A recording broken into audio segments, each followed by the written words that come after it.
अस्सलाम वालेकुम ख़वातीन व हज़रात, द रॉयल कपल के लेटेस्ट एडिशन में असद रफ़ीक़ का सलाम कबूल फरमाइए। आजकल हम इस प्रोग्राम में आपको दास्तान अली ज़ेब सुना रहे हैं। चिराग जलता रहा है कि ओपनिंग के दिन से मोहम्मद अली साहब और ज़ेबा मैडम की मुलाकात होती है और उसके बाद जो कुछ हुआ तमाम वाक़यात मैडम आपके साथ शेयर कर चुकी हैं। आज हम शुरू करेंगे प्रोग्राम का सिलसिला वहाँ से जहाँ से पिछली मरतबा हमने दूसरी किस्त ख़त्म की थी, लेकिन इससे कबल हम आपको एक और चीज़ दिखाना चाह रहे हैं। गुज़िश्ता रोज़ मैडम ज़ेबा मोहम्मद अली साहिबा एवरन्यू स्टूडियो की इंतज़ामिया की दावत पर बतौर ख़ास एवरन्यू स्टूडियो तशरीफ़ ले गई थीं, जहां उन्होंने आगा जी गुल साहब के कमरे में अपना वक्त गुजारा और वहां पर एक इशाइया था जिसमें शिरकत की। हमारे पास कुछ तस्वीर मौजूद हैं जो उस कमरे की हैं जहां पर आगा जी गुल साहब बैठा करते थे और तमाम फ़नकारों में मैडम ज़ेबा वाहिद आर्टिस्ट थीं जिनकी उस कमरे तक अप्रोच थी। अप्रोच से मुराद ये है कि उनकी शूटिंग का जब वक्फ़ा हुआ करता था तो वो अपना वक्त आगा जी गुल साहब के कमरे में गुजारा करती थीं। जब आगा साहब वहाँ पर हुआ करते थे तो वो मेहमानों की कुर्सी पे जो कॉर्नर पर आगा साहब के बिल्कुल करीब थी वहाँ बैठकर आगा जी के साथ वक्त गुजारा करती थीं, और जब आगा जी मौजूद नहीं हुआ करते थे तो वो ये दरमियान वाली कुर्सी जो आगा साहब की थी उस पर अपना वक्त गुजारा करती थी। आगा जी गुल साहब और मैडम ज़ेबा के ताल्लुकात बहुत अच्छे थे। आगा साहब उनको अपनी बेटियों की तरह समझते थे और वो भी हमेशा आगा जी गुल का तस्करा अपने बुज़ुर्ग की तरह करती हैं। हमेशा उनको वो एहतराम देती हैं जो एक बेटी अपने वालिद को देती है, और जब भी कभी उन्होंने आगा जी गुल साहब के हवाले से गुफ्तगू की है तो उनके लहजे में जो अक़ीदत और मोहब्बत होती है वो काबिल दीद होती है। तो ये हैं चंद तस्वीर जो इस मौके पर वहाँ बनाई गई हैं, और हम कोशिश करेंगे कि इंशाअल्लाह बहुत जल्द इस प्रोग्राम की वीडियो भी आपके साथ रिलीज़ कर सकें जब मैडम ज़ेबा एवरन्यू स्टूडियो तशरीफ़ ले गई। प्रोग्राम का बाकायदा आगाज़ करने से पहले हम आपको दिखाना चाहते हैं पिछले प्रोग्राम का एक रिकैप। तो आइए वो रिकैप देखते हैं और उसके बाद गुफ्तगू का सिलसिला शुरू करते हैं मलका स्क्रीन मोहतरमा ज़ेबा मोहम्मद अली साहिबा से।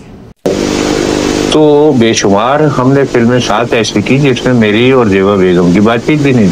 अच्छा, इस बात पे कि मैं न मालूम क्यों सबकॉन्शियसली ये महसूस करता था कि शी इज माइन, और मैं चेक करता था कि ये नहीं करोगी, ये नहीं करोगी, ये नहीं करोगी, और because she was not my wife तो वो कहती आप कौन होते हैं बोलने वाले, तो उस पर मैं रिएक्ट करता था। और बेशुमार मसलन कनीज एक फिल्म जिसका आफाकी साहब प्रोड्यूसर थे और आफाकी ने मेंशन भी अपने कॉलम जो लिखते हैं उसमें मेरी इनकी बातचीत ही नहीं, तो हसन तारिक डायरेक्टर। अब लव सीन कैसे हो, चुनाचे हसन तारिक एक तरफ बैठ जाते थे कि अली मियां ये आप ही कर लो। अस्सलाम वालेकुम। वालेकुम सलाम। कैसी हैं मैडम? अल्लाह का शुक्र मैडम, दुआएं आपकी। आप बताइए कैसी हैं? बस ठीक ही है बहरहाल। तो दास्तान अली ज़ेब की तीसरी किस्त तक आज हम पहुंच रहे हैं। 2 किस्तें तो हम लोगों को बता चुके हैं। आपने वो किस्तें तो सब दिखा दी हैं, मेरा मतलब उनका इतराफ जो है वो दिखाया लोगों को या नहीं? जी, उनका वो एतराफ़ जिसमें वो कह रहे हैं कि मैं उन पर हक जताता था और मैं ये समझता था कि शी इज़ माइन और वो इसको माइंड करती थी, वो चीज़ हम चला चुके हैं, लेकिन आज बतौर रिकैप हम उसको दोबारा चला रहे हैं ताकि रेफरेंस के लिए लोग उसको दोबारा देख लें कि और अभी जो है थोड़ी देर में हम उसको वो क्लिप्स चलाएंगे पुराने प्रोग्राम्स में से ताकि लोगों की कंटिन्यूटी जो है वो बरकरार रहे। मैं ये इसलिए कहती हूँ कि जो भी कहें क्या कहते हैं ये के ऊपर जो भी हैं जी, ये हर एक के लिए मैं उनको वो तंज करती थी, मैं उनको ये करती थी, मैं उनको वो करती थी, हालांकि हरगिज़ ऐसा नहीं था। और शुक्र है कि खैर वो बहुत ग्रेट इंसान थे, लेकिन उन्होंने खुद इतराफ़ किया, ये सबसे मेरी गुड लक है। वरना बाज लोग मुझे अब भी फ़ोन करके कहते हैं आप भैया के लिए वो नाराज़गी वाली बातें। मैंने कहा देखिए अगर आप नहीं सच सुनना चाहते तो मैं तारीफ़ें शुरू कर देती हूँ, जहाँ से तारीफ़ों का बाकी मैं छोड़ देती हूँ कि भाई यहाँ से तारीफें हैं, यहाँ हमारी, तो वो तारीफें ही तारीफें हैं। नहीं मैडम, लोगों की अक्सरियत वो सब कुछ मालूम करना चाह रही है जो आपकी और साहब की जिंदगी है।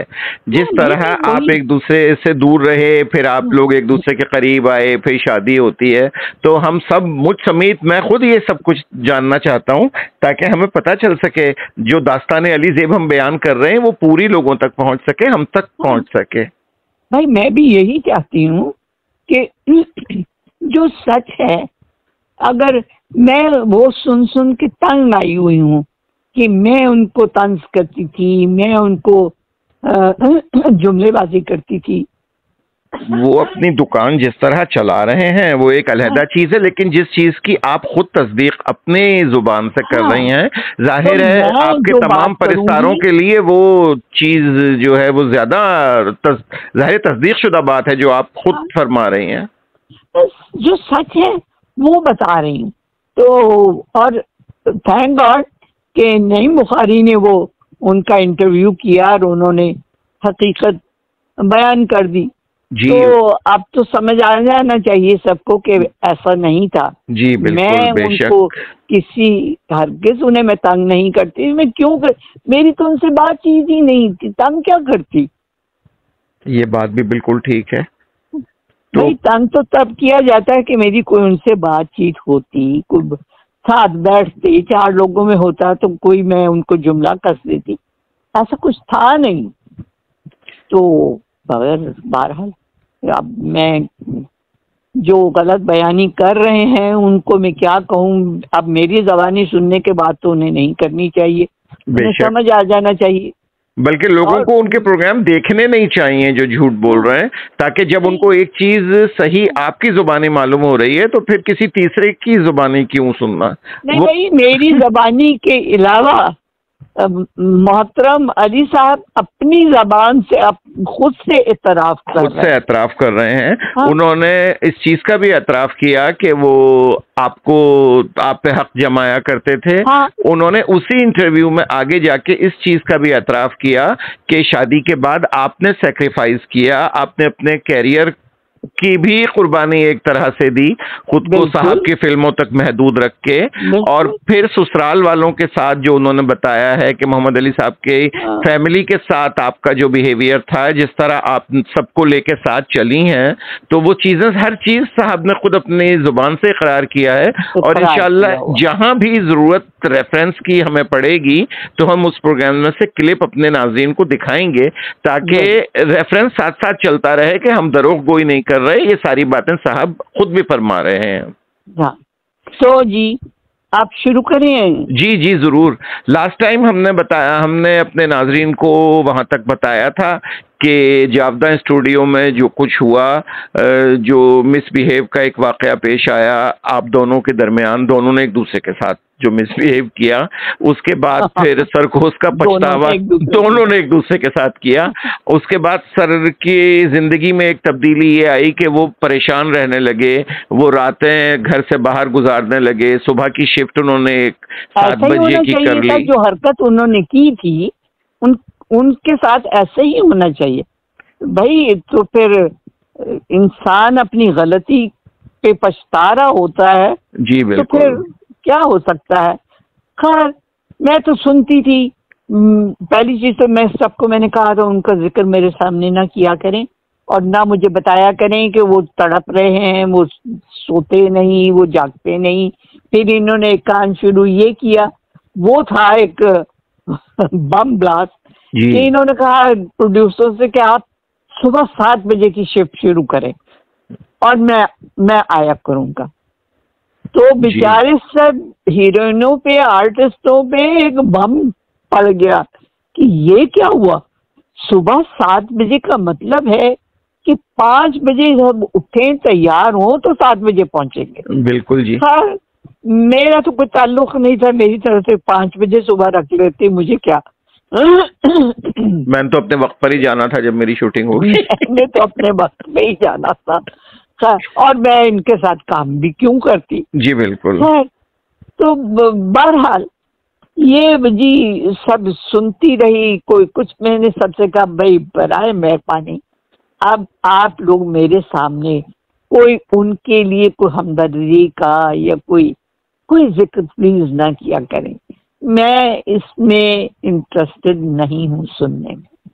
तो खैर बाकी जो कुछ हो रहा था। खैर जी एक दिन हुआ ये कि मेरी एक बड़ी अच्छी दोस्त थी सीमा, उनका अभी 3-4 साल हुए इंतकाल। अदाकारा सीमा की बात आप कर रहे हैं? जी हाँ जी।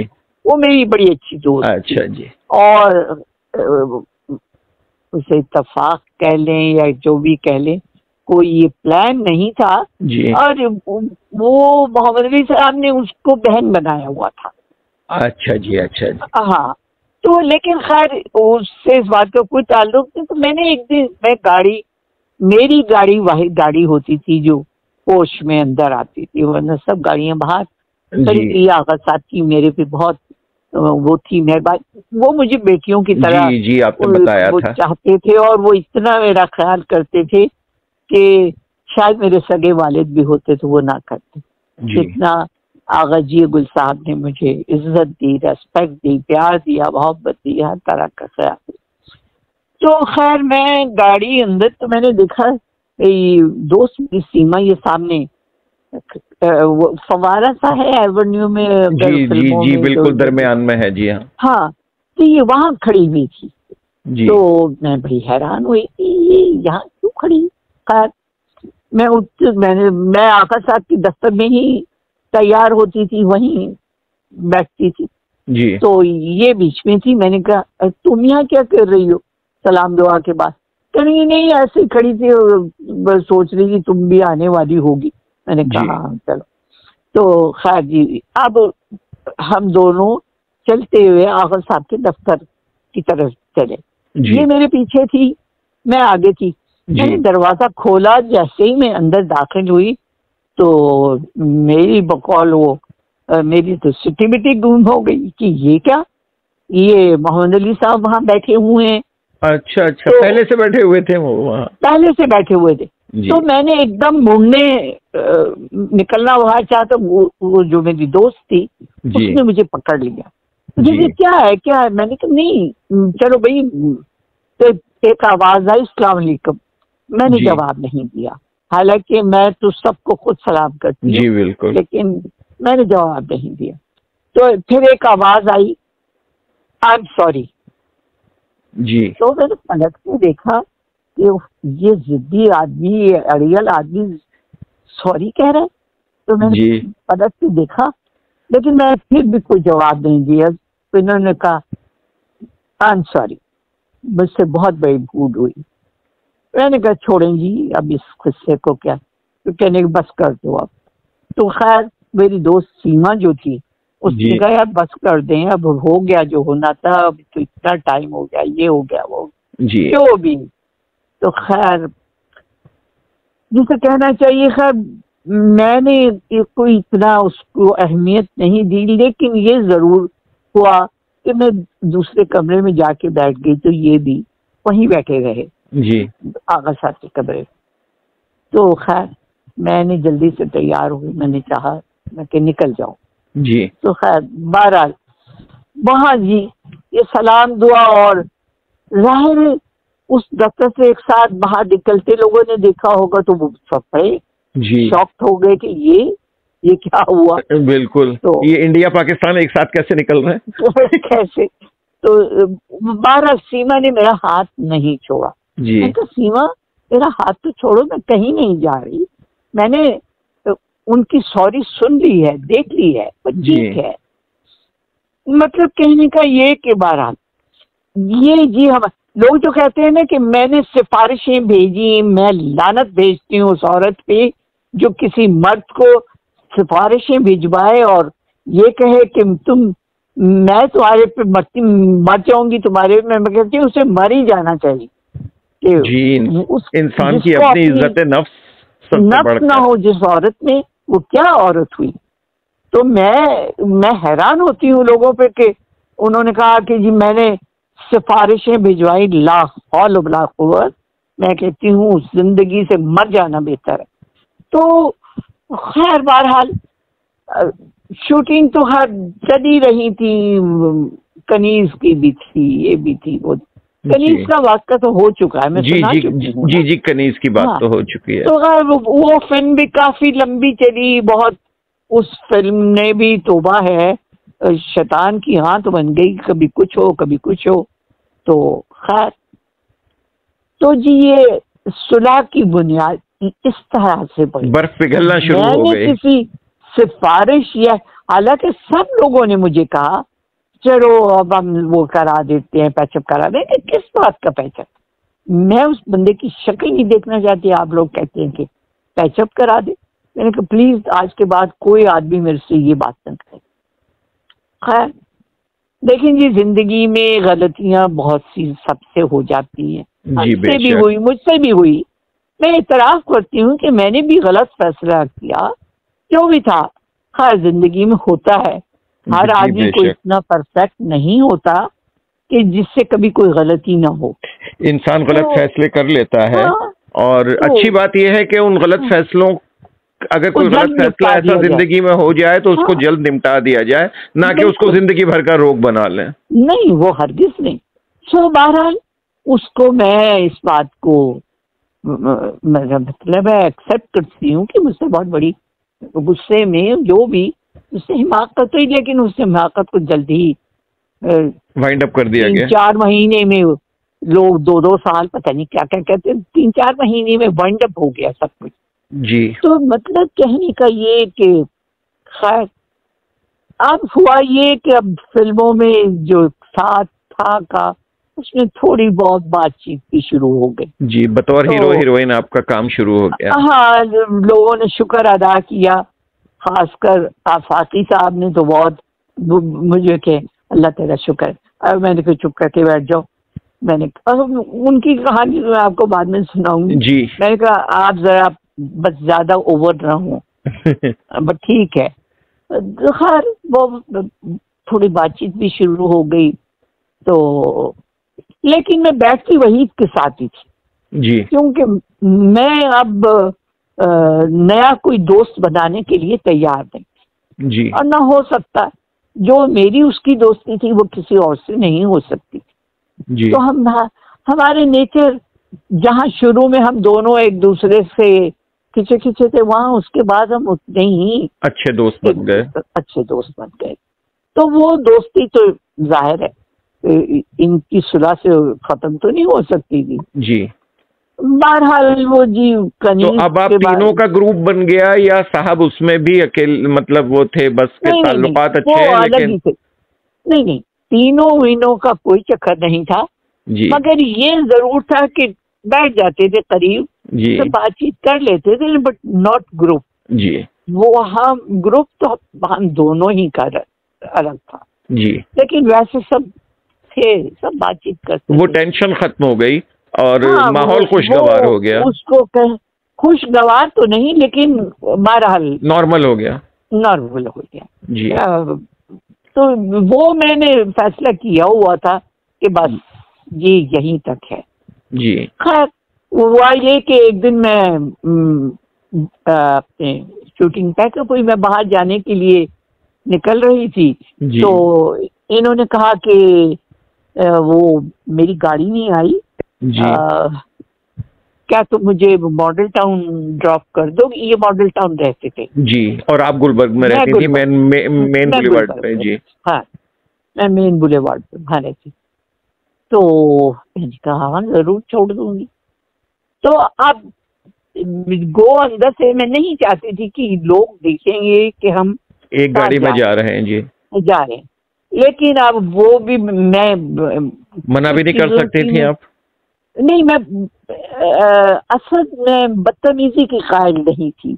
ये एक बदतमीजी होती कि कोई शख्स ये कह रहा है कि मुझे वहां ड्रॉप कर दे जी। और मैं कहूँ कि जी नहीं, वो मैं नहीं कर सकती थी। मैं कहा हाँ मैं आधे रास्ते तो है, आपको छोड़ के आगे चली जाऊं जी। खैर तो इनको मेरी गाड़ी आई नहीं थी या साहब आपके साथ जाना चाह रहे थे?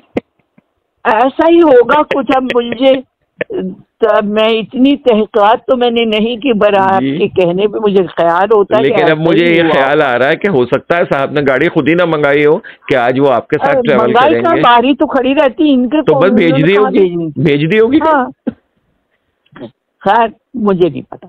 खैर बहरहाल जी मैं बैठ के इनके खैर मैंने वहां मैंने देखा कि लॉन में खातून बैठी हुई है बड़ी। तो आप अंदर गई थी, मतलब बाहर से छोड़ के नहीं गई बल्कि आप घर के अंदर गई? सड़क पे तो नहीं, इनका ड्राइववे था ना। जी जी तो जी। अंदर तो आना था जी बेशक। अंदर गाड़ी अंदर गेट के अंदर आई जी। हाँ गेट के अंदर आई, सामने बाहर लॉन में इनकी बहन, बड़ी बहन बैठी हुई थी जी। तो इन्होंने कहा कि मेरी बहन से मिल लो। मैंने कहा मैं फिर कभी मिल लूंगी। इन्होंने कहा नहीं वो सामने देख रही है तो क्या। अच्छा मैंने कहा ठीक है। मैं उतर के मैंने उनको आदाब कहा, सलाम दुआ की जी। तो खैर वो भी परेशान हो गई होंगी कि ये दोनों एक साथ कैसे। हाँ क्योंकि अखबारात में तो पढ़ती ही होंगी। हाँ बेहद हसीन खातून, और वो ऐसे खुले बालों से बैठी हुई थी। मैंने सोचा बड़ी सी चादर ओढ़े बैठी माशाल्लाह खड़ी हुई मिलने के लिए जी। तो मैं तो हैरान रह गई कि वो चादर नहीं, उनके अपने बाल थे।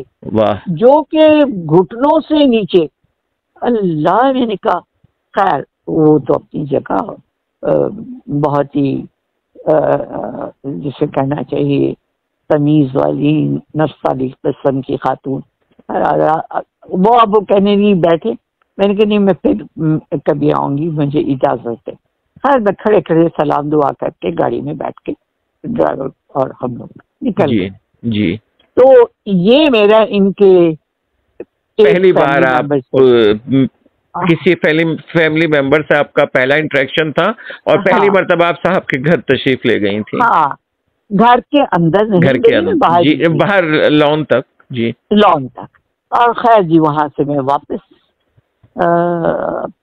जाहिर घर चली गई जी। तो 2-4 दिन छोड़ के इन्होंने कहा कि मेरी गाड़ी नहीं। तो आप बल्कि मुझे अब आपकी बात से वो लगता है कि ये प्लानिंग थी। हाँ बिल्कुल। तो मैंने कहा है अच्छा खैर मुझे बड़ा, मैंने कहा ये लोग सब देखेंगे कि ये क्या, या तो यूं था कि एक की शक्ल नहीं देखनी दूसरे की, और अभी रोज गाड़ी में बैठे गए, वो मुझे बड़ा अजीब लगता था। खैर बहरहाल फिर इन्होंने कहा पता नहीं मेरी गाड़ी नहीं आई अभी तक, और ये क्या हो गया, कहाँ है वो, ये मोबाइल तो थे नहीं कि फोन उठा के। जी बिल्कुल। तो हंसते मामूल एकदम। फिर एक सवाल मेरे जहन में आ रहा है अगर आप इजाजत दें। हाँ जरूर। आप दोनों जब गाड़ी में साथ होते थे तो साहब ने आपसे क्या बातचीत आपकी क्या होती थी रास्ते में? इसलिए नहीं होती थी, मेरा ड्राइवर पीछे बैठा। ओहो, मैं समझ रहा था आप खुद चलाती थी, क्योंकि आपका तो आपकी तो ड्राइविंग मशहूर थी ना। हाँ चलाती तो मैं ही थी जी, लेकिन ड्राइवर पीछे बैठा होता। अच्छा बस फिर तो क्या बात होनी, फिर तो क्या गुफ्तगू होनी थी। हाँ क्या गुफ्तगू होनी थी। खैर बहरहाल तो ये इन्होंने कहा कि आओ अंदर बैठ के चाय। मैंने कहा नहीं थैंक यू वेरी मच। तो लेकिन खैर इन्होंने कहा पता नहीं क्या कैसे जिक्र आया घर का देखने का जी। कि मैंने कहा बहुत पुराना घर है। मैंने कहा पुराने जमाने में घर बहुत अच्छे होते थे जी। तो उन्होंने कहा आओ अंदर से दिखाऊं। और वो तो आपने बताया था शायद 14 कैनाल पे वो बहुत बड़ा घर था। 14 कैनाल का बहुत बड़ा घर था। हाँ बिल्कुल बिल्कुल। और उसमें जी मेरा ख्याल है 14 ही कुत्ते होंगे बस पाले हुए। अच्छा जी। और फल इतना सा कोठी में कि वो हद से ज्यादा। खैर लेकिन जब मैं अंदर गई तो बस चीख निकलते रह गई। इस कदर बिखरा हुआ घर और इस कदर कुछ तरतीब नहीं थी घर में जी। हर चीज बेतरतीब पड़ी हुई है। बल्कि वो कुंवारे लड़के का घर था ना मैडम? नहीं, लेकिन उनकी हमशीरा तो आती थी रहती थी, उन्होंने भी उस पर कोई तवज्जो नहीं दी। तो खैर मैंने ना चाहते हुए भी कह दिया। मैंने कहा अल्लाह, ये घर है कि भूतों का बासा। तो ये बात इनको बहुत लगी जी। तो इन्होंने मुझे कहा बुरा लग रहा है तो ठीक कर दो। अच्छा। मैंने कहा हाँ हो सकता है, मैं इसमें आपकी हेल्प कर दूंगी। मैंने ये कह के लास्ट में मैंने हेल्प कहा कि मैं इसमें क्योंकि इतना बुरा हाल था घर का कि अल्लाह की पनाह। खैर मैं बाहर निकली तो बल्कि इनकी हमशीरा ने भी सुना होगा जी। आवाज मेरी।